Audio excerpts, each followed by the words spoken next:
com o STF sobre o quão é importante se respeitar as leis no nosso país. E eu queria te fazer uma pergunta. Se você fosse presidente hoje, você daria indulto presidencial ao seu pai? O que o senhor faria para dar um pouco de vergonha na cara dessa gente? Flávio Bolsonaro detona o STF na sabatina do Ratinho e propõe anistia para o 8 de janeiro.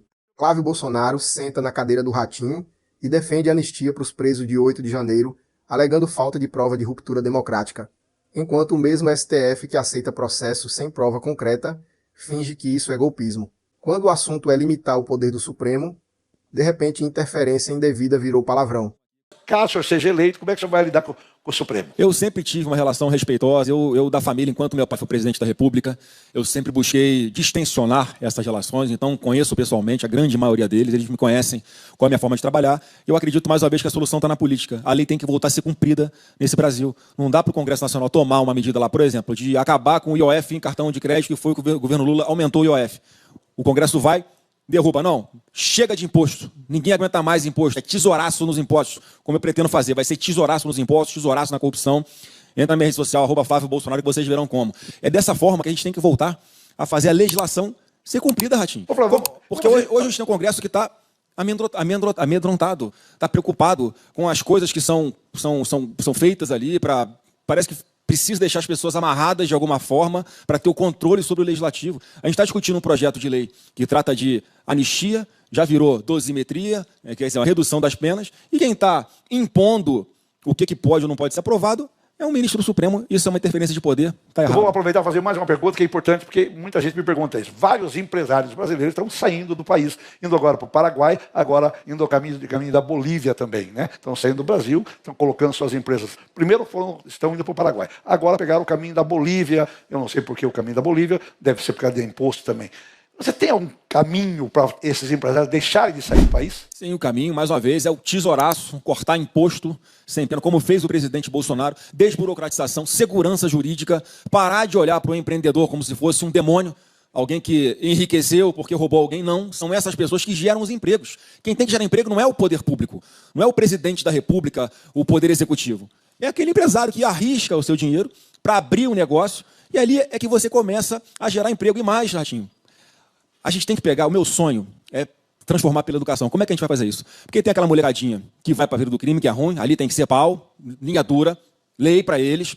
Mas a grande maioria dessa molecada, que está em escola pública, por exemplo, dá aqui sua mão.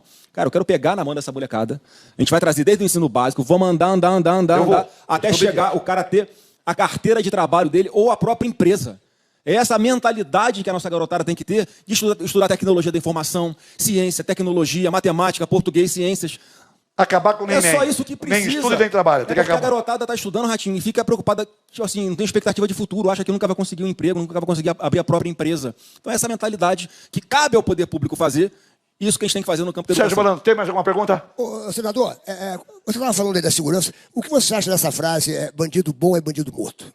Olha, o bandido que enfrenta a polícia tem que ser neutralizado mesmo. E o policial que mata ou que neutraliza esse marginal que está armado com um fuzil, ele não tem que ser investigado, ele tem que ser condecorado. Porque, graças a Deus, Serginho, a gente ainda tem pessoas nas nossas polícias que se dispõem a colocar a vida deles em risco pela nossa.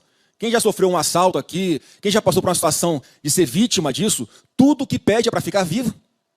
Pede a Deus para ficar vivo, em primeiro lugar. Em segundo lugar, para ter um policial perto, para poder defender essa pessoa. Então a gente tem que proteger esses servidores públicos, essas pessoas da segurança pública. Tá? Então, assim, bandido bom é bandido morto se ele estiver desafiando os nossos policiais, como aconteceu no Rio de Janeiro recentemente. Um monte de cara armado de fuzil na mata de madrugada.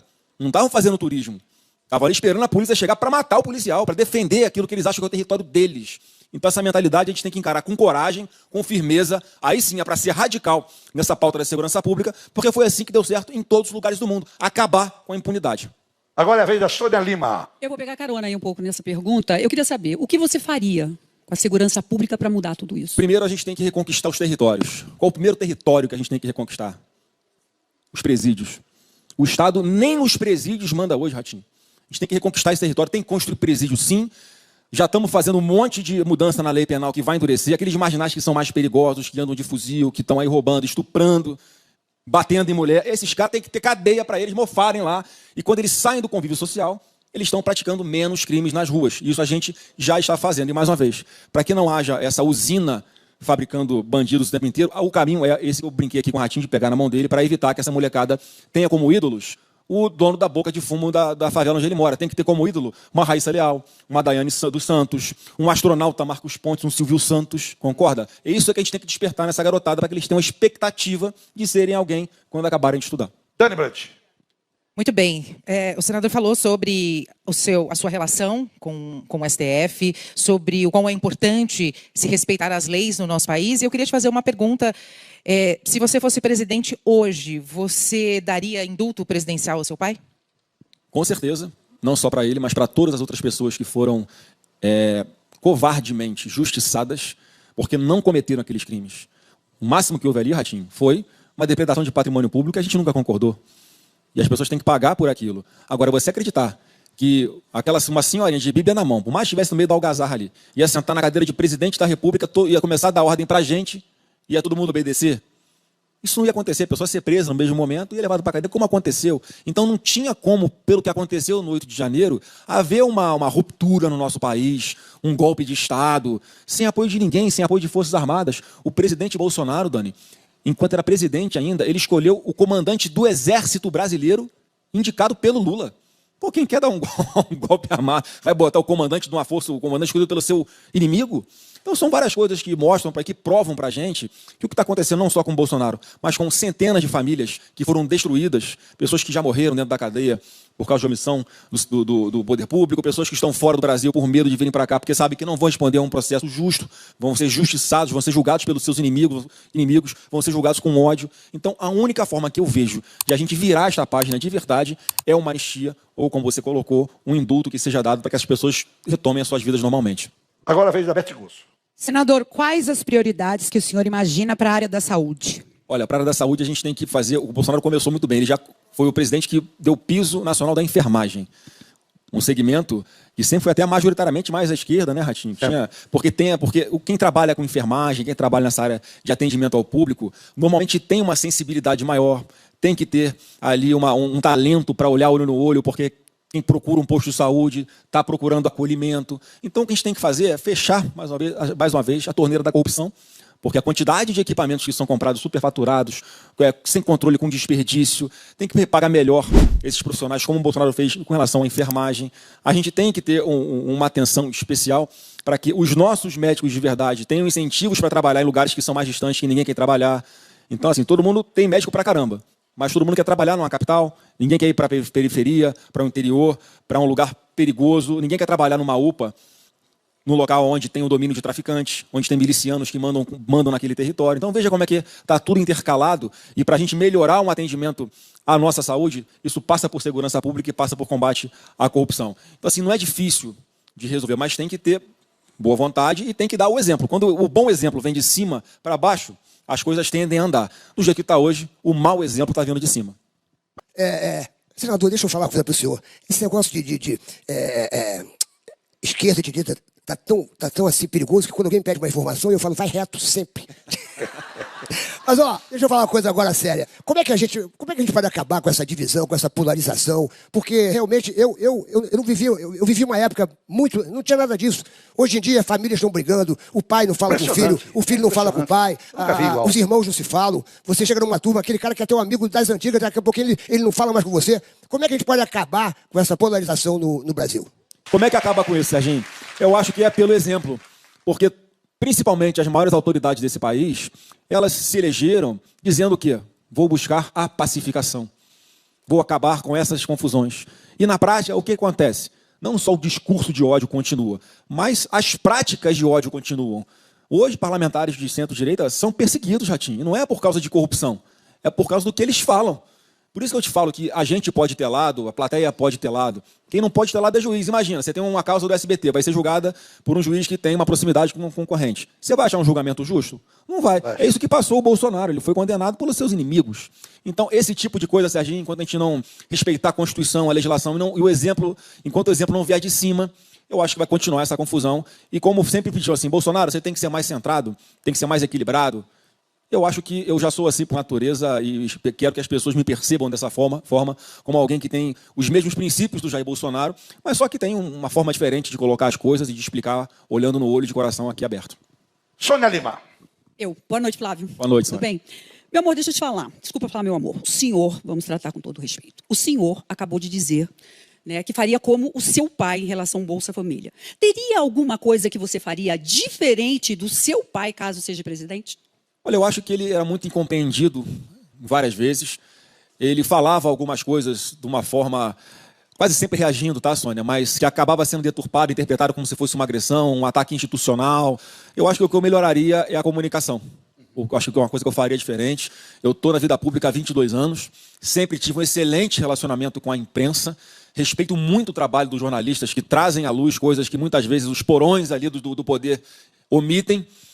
E aí o que a gente pede, mais uma vez, que a imprensa também tem um papel importante no distensionamento de todo esse atrito, porque, invariavelmente, pelo menos com a gente, é o tempo inteiro buscando uma coisa ruim para falar, desumanizando as figuras como a do presidente Bolsonaro. Então, acho que todo mundo tem um pouquinho de responsabilidade, pode dar sua cota de contribuição e melhorar o nosso convívio, respeitando as diferenças. Se você for eleito, o que você vai fazer com o Bolsa Família? Eu, no Bolsa Família, vou fazer igual fez o presidente Bolsonaro.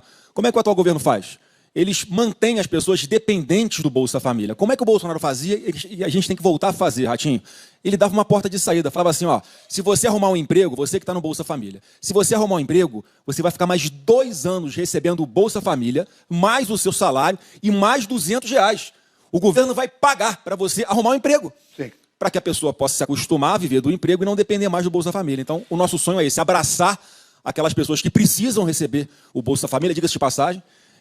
Antes da pandemia, era R$ 190 em média, tinha mulheres que ganhavam R$ 50, e o presidente Bolsonaro colocou no mínimo R$ 600, porque com competência tinha dinheiro no caixa para poder fazer isso, não tinha desvio em estatais, né? Não tinha que o governo ficar botando 20 bilhões no caixa dos Correios de volta por causa da incompetência e da roubalheira que acontece lá. Então, Ratinho, a gente tem que tratar as pessoas com dignidade, e o Estado dá uma mão, dá uma alternativa para que ela possa caminhar com as próprias pernas e não dependam mais de político nenhum na sua vida. Pois é, senador, uma coisa que me incomoda profundamente é o futuro dos serviços brasileiros. Quando uma estatal é deficitária, e eu digo quando uma estatal é deficitária, é mais ou menos uma piada. Mas né? sempre é, né? Ela sempre é. O Bolsonaro não foi. Ela sempre é. Mas o que eu queria dizer é o seguinte, é que essa estatal, ela acaba tendendo a pedir, então, uma privatização.